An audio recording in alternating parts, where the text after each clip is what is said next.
So, Christie, what's the first thing you think of when you hear the word salesperson? Is it something good or something bad?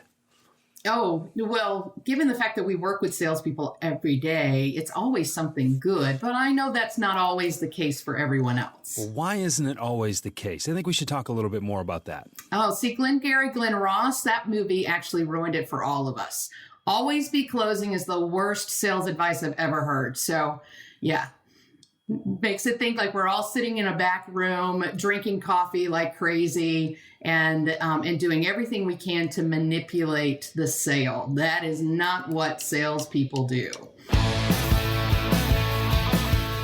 Hi, Christie. Hi, Jeff. We're recording now. The many hours of conversation you and I have had, Yeah. we've had probably half of them that haven't been recorded. You know what we should do? We should start a podcast. You think? Let's call it the why and the buy. How's All that? right.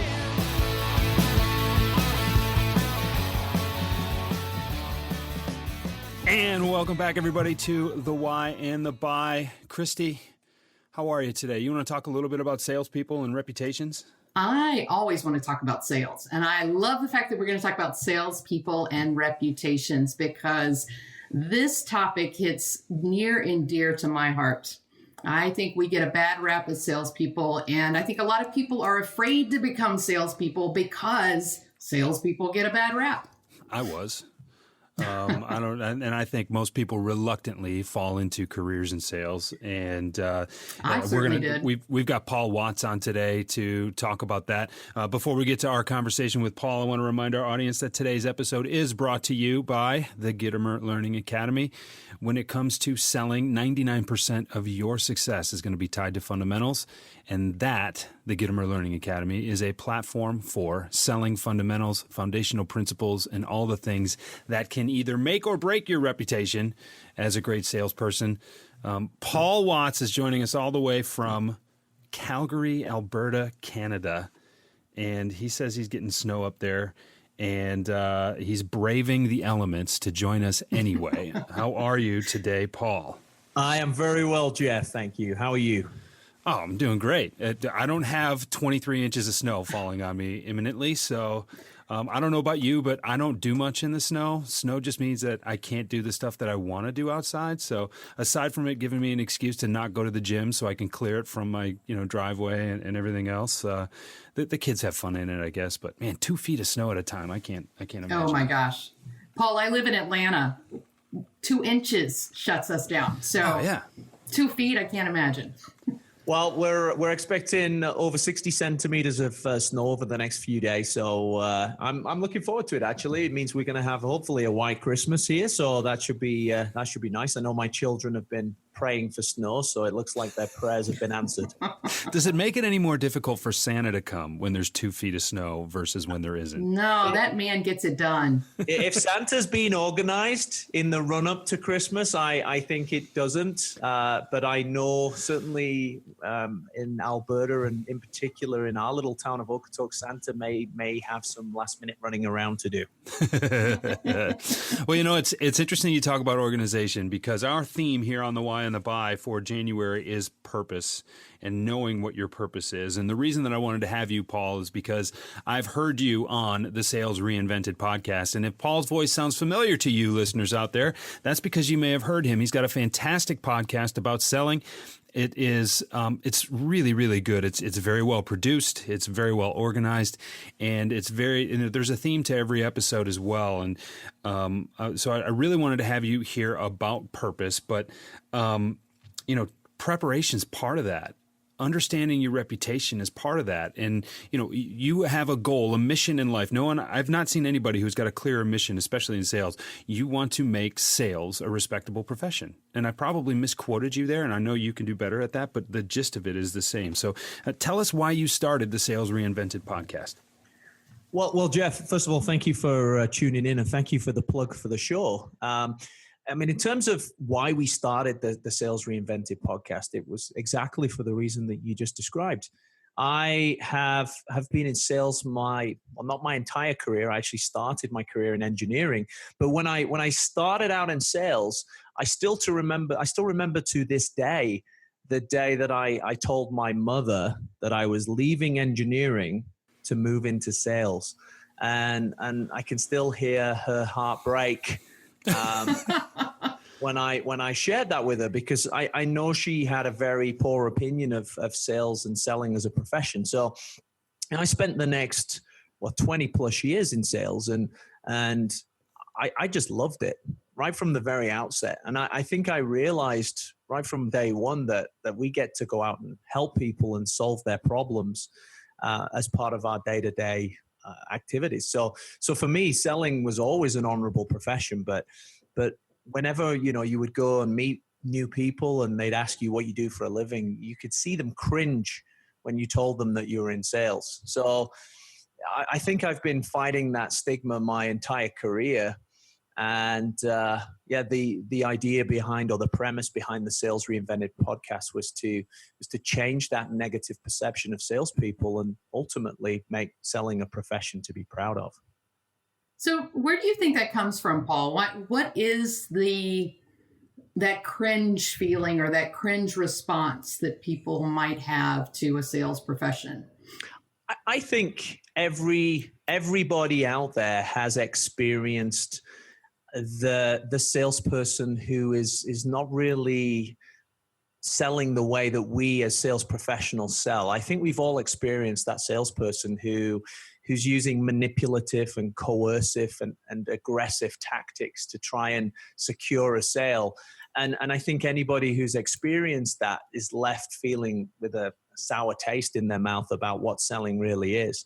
But anybody who has ever been sold to by a sales professional doesn't feel like they've been sold to, in my opinion. I think they feel like they've been helped, advised, supported. I don't think they feel like they've been sold to. Well, and it feels like sometimes too that manipulation maybe isn't necessarily intentional, but it comes from a lack of understanding of the process and how you make a connection, how you uncover value or a need for a particular product or service. Has that been your experience, or do you think it really does come with a level of intentionality to it? No, I think you're probably right to a degree. I think there's certainly an element of maybe it's poor training or a lack of training that could be part of the reason. I do think intent is a huge part of what makes a professional salesperson who they are. James Muir, who is a wonderful author, he wrote the book The Perfect Close. James Muir talks about selling with genuine intent. And to quote and paraphrase something that James shared with me, I think if your intention is in the right place, people sense that and they respond accordingly. But I think if your intentions are in the wrong place, then again, I think they sense that too. And I think a lot of salespeople whose intentions are in the wrong place can, again, muddy the waters for the really good and really professional salespeople that are out there. Before I took my first job in selling, someone recommended to me that I take a job in sales.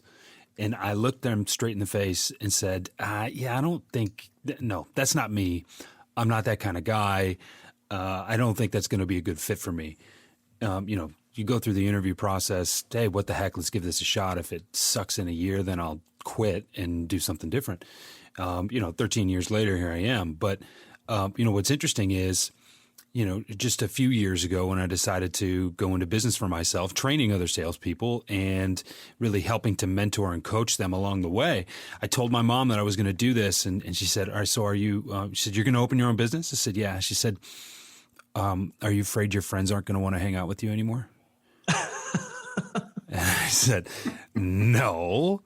And where is that coming from? She said, well, we used to have some friends back in the day, and they sold Amway stuff, and they had their own business. And then every time you talk to them, they were always selling you something. And it's like, now I believe that as people, we're always selling something. We're always selling ourselves. We're always selling our reputations. We're always selling our genuine intentions. And that gets muddied a lot whenever anybody watches too much Alec Baldwin, whenever anybody watches, too many old movies about the selling profession. There's so much in the media that is depicted that is unfair and, quite frankly, not true anymore about the way people sell. And I have to strike that.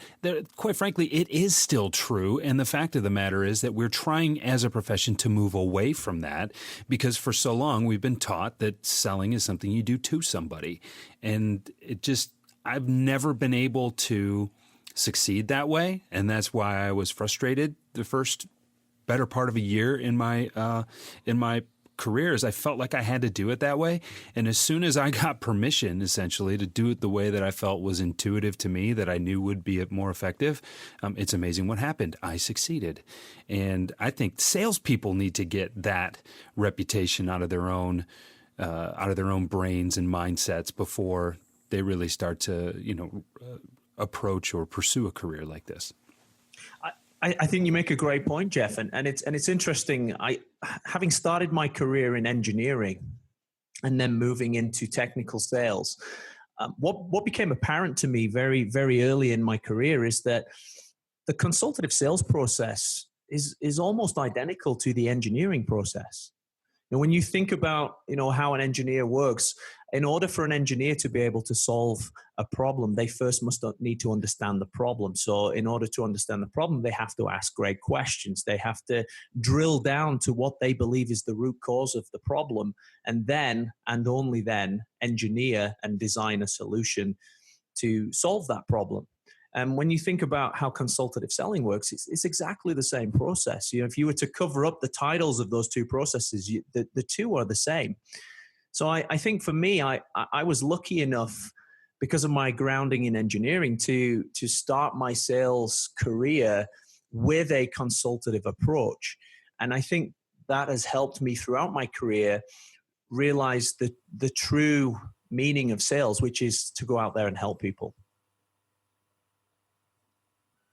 Yeah, I think that's an incredible connection to make between engineering and sales. And I think back to some of the best salespeople I've ever known. And I had a conversation with one of these folks not too long ago, and he is now VP of sales for a manufacturing organization. And he said, Christie, I never was the sales guy. I didn't like to be the sales guy. And I'm thinking, how is that possible? You stood up in front of groups of people of 100, 200 or more, and you gave them critical points as to why your product was valuable to them in their language, in their space. You helped them trust you, and you closed more business than anyone I have ever connected with. And you still don't consider yourself a salesperson. It's interesting to me how difficult it is to make that leap from, oh no, I'm not a salesperson, that's not who I am, to this is everything that you're doing is part of the sales process. I think what you're just describing there is that reframing or reinventing of what sales really is. Yes, exactly. And I think that goes to show that most people think about being a salesperson as a specific set of actions rather than a specific set of outcomes, right? Here you are talking about someone with a technical background who is accomplishing the task, if you will, or the process, if you will, of selling something. He is showing people a better way. He is presenting them with options that they didn't know about, and he is presenting them with solutions to problems that he knows that they have. That's selling. But he doesn't feel he's acting as a salesperson because he's not, let me show you the list of features and benefits and options that we have. Let me do, a lot of, and as I read more, and I'm really kind of a fan of this, obviously, but, as I read more books and you see what's popular out there, the way I've always sold, coming from a technical background in medicine and then moving over into medical sales, understanding the language, understanding the set of problems and situations and certain mindsets that go into the practice of medicine, and then presenting people with things they don't know about, but presenting that in a very scientific discussion kind of a process or forum using the language of those professionals.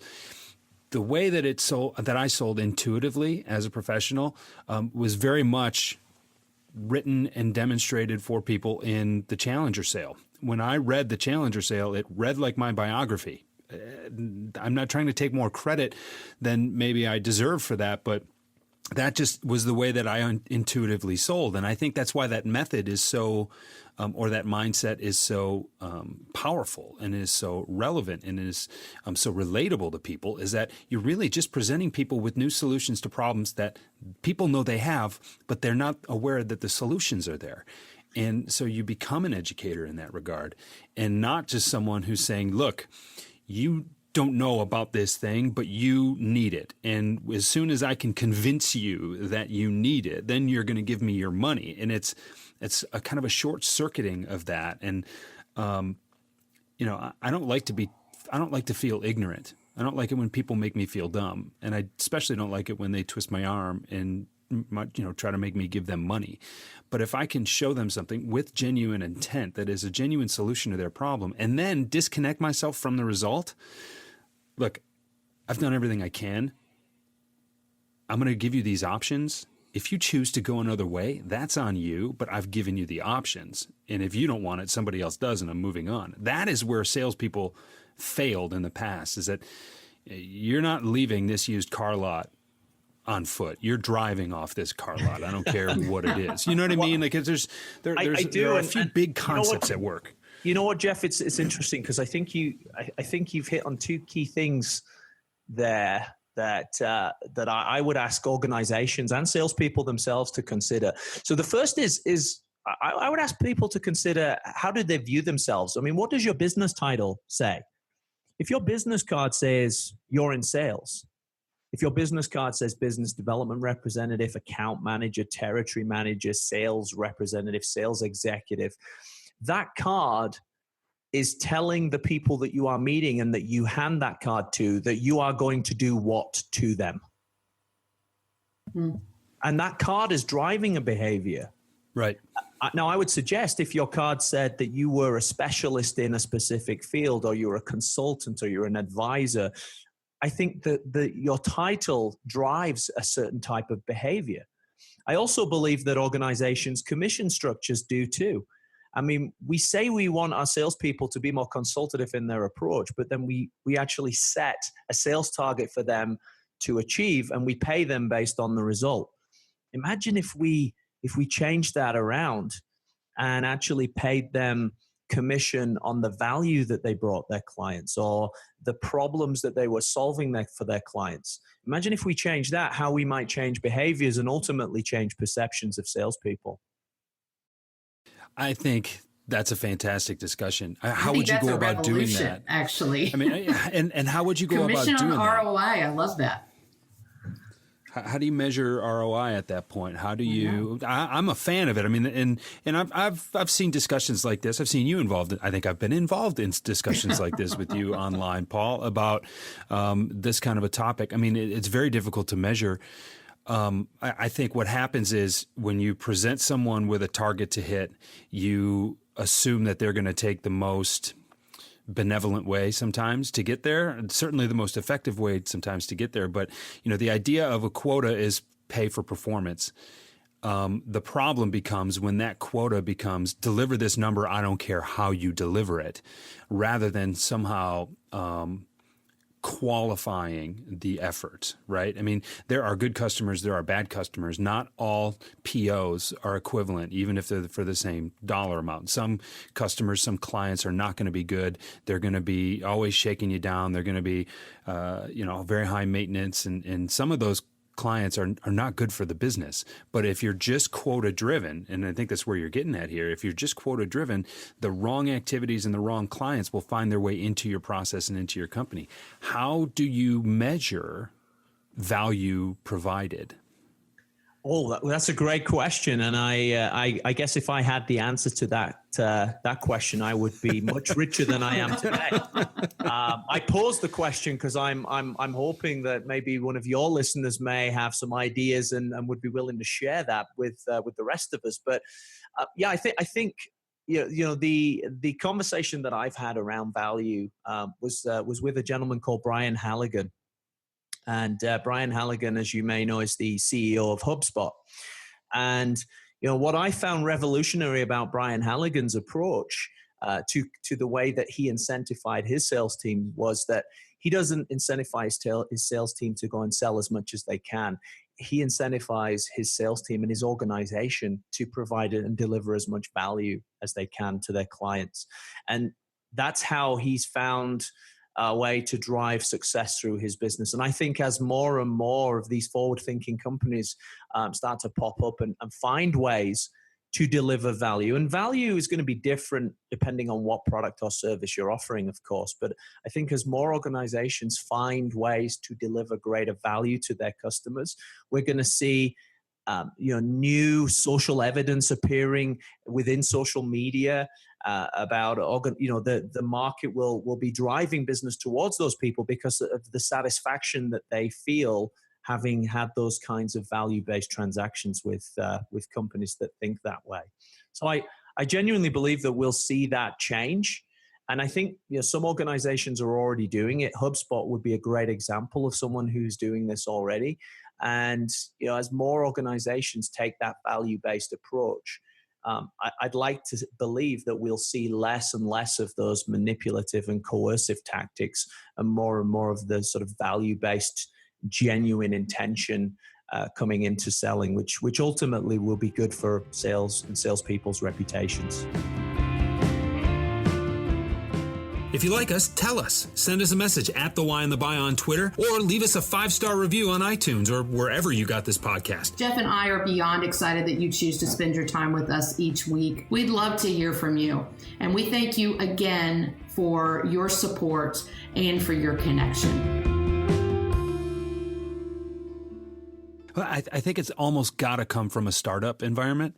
And the reason I've got that line of thinking and interject here whenever you feel it's, whenever you feel I'm saying something wrong, just, slap me upside the face and say I'm wrong. But I think we've got so much, in terms of big business and big companies, and especially the publicly traded ones, where it's all about value per share, earnings per share. What am I delivering to the shareholder here?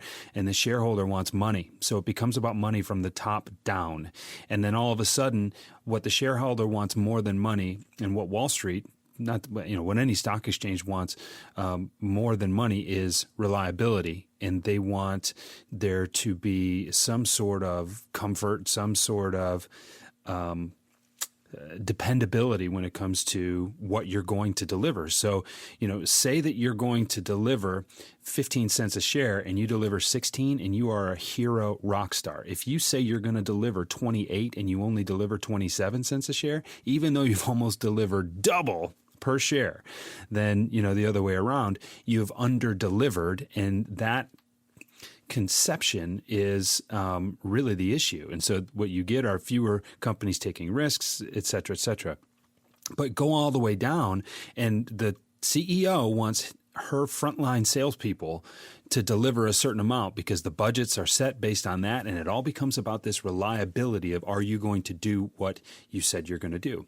If you remove a financial target from a salesperson and you just sit back and say, look, I want you to bring in as many people to this organization that you believe we can help as possible. Out of that, we're going to make some money. And when we make some money, we're going to pay you a share of that. So the way you could do this, Paul, is you could probably set a quota not based on dollar amount, but based on leads. Average net promoter score. Right. And you find another metric, and then at the end of the day, we know there's going to be enough money. Right? Because if we bring this many people in and we know the average size deal and things like that, we can use net promoter score as, a basis for the quality of the lead that is brought in, knowing that kind of quality lead is ultimately going to yield on average this amount of revenue. But you can't be very detailed with a budget that way. You know what I mean? So all of a sudden you've got to shoot for way higher than what you need so that if you're off by a little bit, you can still pay your bills. And there aren't very many companies, except in the startup arena, where that's essentially what every startup is trying to do anyway. There aren't very many established companies who can afford to take that kind of risk. Well, and I think what you're pointing out here too is that culturally, organizations are not building the right foundation of purpose in order to drive this kind of behavior. There's a lot to be said for, I like variable compensation, so I want to be in control of how big or how small my paycheck is going to be. I'm always going to look for that element, and I always want it to be something that's fairly easy for me to measure as well. That just gives me a sense of control. But you can be prosperous. You can provide value back to shareholders, provide value to your clients at the same time if you just really get crystal clear as an organization on what that purpose is. And you've got, we're really talking about a cultural shift here in the organization, more so than a metric shift in the organization. So there's a whole host of elements that have to be layered on top here. But if you don't start with a foundation of purpose, and it's appropriate, this is a purpose themed month for us. But if you don't start with that foundation of purpose, both for the individual and for the organization, and make sure everyone is connected to it, everything else is just numbers on a spreadsheet. Christie, I couldn't agree more. And I'm going to share with you my journey and my organization's journey in that regard as it relates to purpose. So we're going back just over 3 years ago when I actually started my own sales training and sales performance coaching business. And back when we first started, obviously whenever anybody is in a startup mode, you're hungry for success. You're hungry for results. You're hungry to drive revenue and to be that success, and for the organization to get off to a great start. And when you're hungry, everything looks like steak. When you're hungry, everything looks like steak. Now, the challenge for us was in that first year when we first started, selling wasn't our problem, but it was what we were selling that ended up being the problem. And we were delivering CRM systems. We installed CRM systems for large Canadian airlines. We were running social media programs for companies. We were delivering sales training. We were doing lots of things that were driving revenue. But many of those things weren't inspiring to us. We didn't enjoy doing the work. We were doing the work because it was revenue and it delivered results to our bottom line. And at the end of that first year, I remember looking back and thinking, wow, we broke even in month 6. Very few startups can say that. We had a phenomenal first year. We added some really major logos to our portfolio.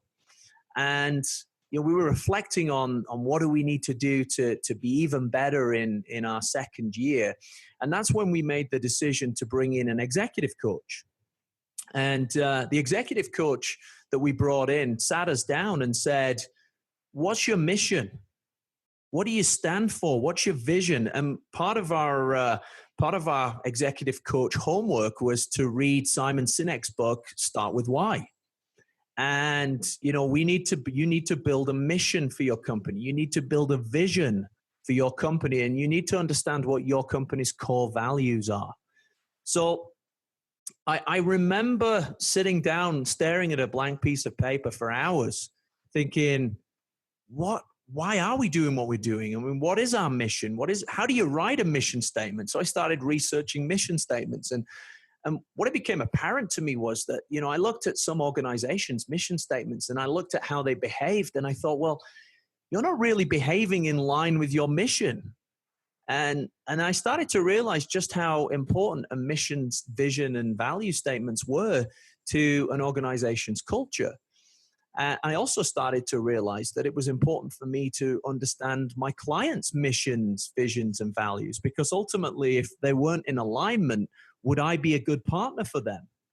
And that's when I realized that if you know what your mission, vision, and value is, and if you know what your client's mission, vision, and value is, then you can find alignment. And the best example I can give you is I think there's very little chance that the American Lung Association would get into partnership with Imperial Tobacco.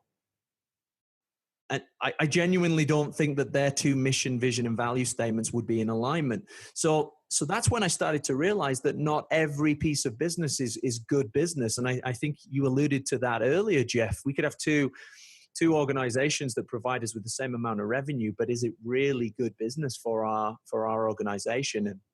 And when I really sort of sat down and digested what is a mission, what is a vision, what is a value statement, I came up with what I think is the secret sauce to creating those three statements. So a mission statement, in my mind, is what is wrong with the world and how do you intend to fix it? A vision statement is what does the world look like once it's fixed? And value statements are purely the guiding principles to get you there. And I think once you realize that, it becomes very easy to build your mission, your vision, your value statement. So I'll share with you mine. My mission is to change the negative perception of salespeople through professional sales training and coaching. My vision is a world where selling is a profession to be proud of. And my values are family, fun, honesty, and integrity. Why family? Because most people go to work to provide for their families, not to hide from their families. Why fun? If you don't love what you do, you should be doing something else because you're only here for a very short space of time and we spend such a large amount of time at work. We should love what we do. And if we have people loving what they do in every job, then everybody's interaction with those people is going to be much better. And honesty and integrity, we will never change that negative perception of salespeople if salespeople do not behave with honesty, if salespeople are not behaving without honesty and integrity. So that was how I built my mission, my vision, and my values. And what became apparent was once they were built, it actually allowed me to become laser focused in my business because then every opportunity that came through the door, I would scrutinize against that mission, that vision, and those values. And I could decide if this was good business for my company or not. And I have to tell you, since we built and put that in place, our organization has grown from strength to strength. The types of customers that we've attracted are companies that believe what we believe. And we're forming long-term mutually beneficial relationships for both our company and our clients.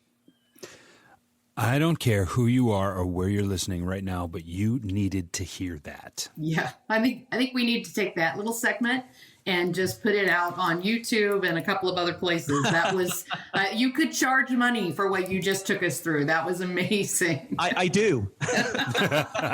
I'm glad you said it, Paul. But it's a much longer period of time, I hope, right? So there's a lot more involved in that process. Well, I mean, we show people how to do it. Yeah. Yeah. That's amazing. And you know what, Paul, what I love about that is when you can answer those questions, what does the world look like when we are providing this kind of value to our client and your employees are crystal clear on what that looks like, then there's no hesitation. There's no stutter step in the selling process. Oftentimes I find that most of my clients that are struggling, they're struggling because they can't quite connect with that vision, that purpose. They're like, I don't get it. I don't know. I just kind of feel a little lost. I'm kind of, I'm like the blob. I just kind of absorb whatever comes up, right? So, to get that clarity and to allow people to move forward, it allows them to move really fast in ways that they couldn't have otherwise. How many of your clients could actually tell you what their mission, vision, and values are, let alone live up to them? Yeah. And I have CEOs and C-level executives who come through our training who can't articulate their organization's mission, vision, and values. And if the CEO can't, what chance do the rest of the organization have of not only articulating them, but living up to them? Definitely. Well, because we picked them off of a board. It's like, oh, well, this sounds good. It's like, we want to be, we want to be good people, and we want to add value to our shareholders, add value to our customers, and add value to our employees. Yeah. Woohoo, we did it. That's Right. It's like And they it's went through the completely mission statement uninspiring. drive-through. yeah, exactly. You're like, oh, great. We're fabulous. Mission statements while you wait. Yes, exactly. .com. Exactly. Mission statements while you wait.com. Yeah, there we go. Hold on. I got to go reserve that domain name. Hold on. We might have something here. That's amazing. So, Paul, I know you're obviously a very inspiring guy, but who has inspired you, or what has inspired you along the way? Is there a book or a thought leader, something that you think our audience might want to pick up? Obviously, Simon Sinek, huge inspiration to me. Certainly, major help in helping me to sort of create my company's mission, vision, and values. But I think, if I was to choose one, I'd actually choose Robert Kiyosaki and the book Rich Dad, Poor Dad. Really? And it's not, there's a lot of, if you read the book, it's a lot about real estate investment. But what I took away from reading that book was that I did not want to live my life with regret. And up until the point that when I was reading that book, I was still employed in the corporate sales world. I was working for very large international corporate organizations, and there were things that I wanted to do with my life, and I think I was afraid to go out and give them a try. And when I read that book, I remember putting the book down. Actually, I remember getting my wife to read it as well, and sort of talking to her about the part of the book that had inspired me, which was to not live a life with regret. And I said, if I don't try this, I'm going to regret this later, and I'm more afraid of regretting this later than I am of actually giving it a go. Yeah. And that was all I needed to go out, and that was the only fuel I needed to go out and give this a try. And I thought, what's the worst that could happen? It fails. I learned some lessons along the way, and I end up going back to work in corporate sales. But the greater fear, of course, was not trying and regretting it later in life when it's too late. So yeah, that would be the book I think that changed my life, was Rich Dad, Poor Dad by Robert Kiyosaki. I love it. And I think it also speaks very well to the idea of playing small, of kind of just identifying something as that's not attainable for me. And juxtaposing that with someone who says, well, why not? Well, you can go and do this. Well, here's an example of a different choice you could make. Yeah. I think that was a pretty. I read that book years ago. I haven't picked it up in probably 10 years, but it's not one we have heard on the podcast before. But there's a lot of really interesting gems in that book. Oh, I could spurt out all the other books that you. Oh, right, sure. With all the ones we've already heard, yeah. But that one for me, that one changed my life. I mean, like it. 7 Habits and all of those books, of course, were great. But this one, it inspired me to go make a change. And I think when a book does that, that's that was life changing for me. So that's why that book resonates certainly for me. And the other thing I really liked about that book was that Robert Kiyosaki talks about taking jobs not for the money that you will earn, but from the experience that you will get from those positions and the people that you're working for. And I really like that. And when I look back over my career, I look at some of the lessons that I've learned from some of the wonderful organizations and leaders that I've worked for. And I think, there's no amount of money that you could pay to take those life lessons away. Absolutely. Just like you guys running, the fantastic Why and the Buy podcast, and the lessons that you're learning from your guests. I mean, that was the huge takeaway from me with my podcasts. It's like taking a sales MBA. Oh, it really is. That's a great way to describe it, and it's amazing too that You get an opportunity to have conversations with people that your paths might not cross otherwise, right? Just from afar or whatnot. But it's wonderful to have these conversations. Oh, it's huge, and also not forgetting that the significant investment that you have made to create such a wonderful podcast. I know the work that goes into creating a podcast of the quality of yours. So I know how much time and energy and actual personal cost goes into developing a podcast like yours. So, I think that's something that a lot of the listeners don't necessarily appreciate. I think they think you show up and you jump on a call with somebody, and there's a lot more work that goes into producing a podcast. So thank you for all your hard work that you do for the sales community. And I know that anybody who's in sales, who's listening to your podcast, is going to go out and do the right things, which ultimately is my mission. So, please do continue to do the great work that you guys do. Oh, we're not stopping. No way. No, in fact, we're doubling down. We're more than doubling down. You haven't been listening, yes. But we are really doubling down this year. Good. So, we love it. And thank you so much for that acknowledgement. We really do appreciate it. We get some feedback from our audience, but we'd always love to hear more. And we believe and we love having these conversations, so it doesn't feel like work. And I think that that probably comes across in our conversations sometimes. Some are better than others, but we have fun in all of them. So it's a really exciting place to be right now. I agree. This has been a blast, and this is the part where I would ask Paul what his why is, but anybody can just rewind about 8 minutes and hear him state it about as perfectly as you possibly can. So, Paul, I want to thank you again for coming on. What is the best way for our listeners to get a hold of you? I would say on LinkedIn. If your listeners want to connect with me on LinkedIn, all I ask is that you personalize your invite, that you point out that you had heard me speaking on the Why and the Buy podcast, and just explain why you'd like to connect. And I will not IDK you. I will not hit the I do not know button. I will definitely add you to my network. So please just send a personalized invite on LinkedIn and be happy to connect.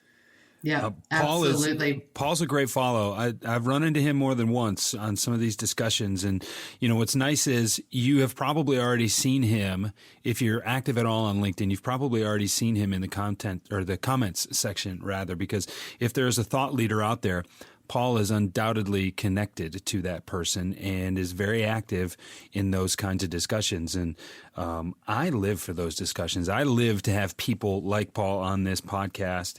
And this kind of thing inspires me. These kinds of discussions inspire really both Christie and me. And that's why we're having more of them. We talked about books that, we talked about some books that inspired you, Paul. One of those books that inspired me, that was life-changing for me, is called The Icarus Deception. It's by Seth Godin, and it is the Why and the Buy Book Club's book of the month for January. And I'm loving it. I'm reading it for the first time. I'm loving it.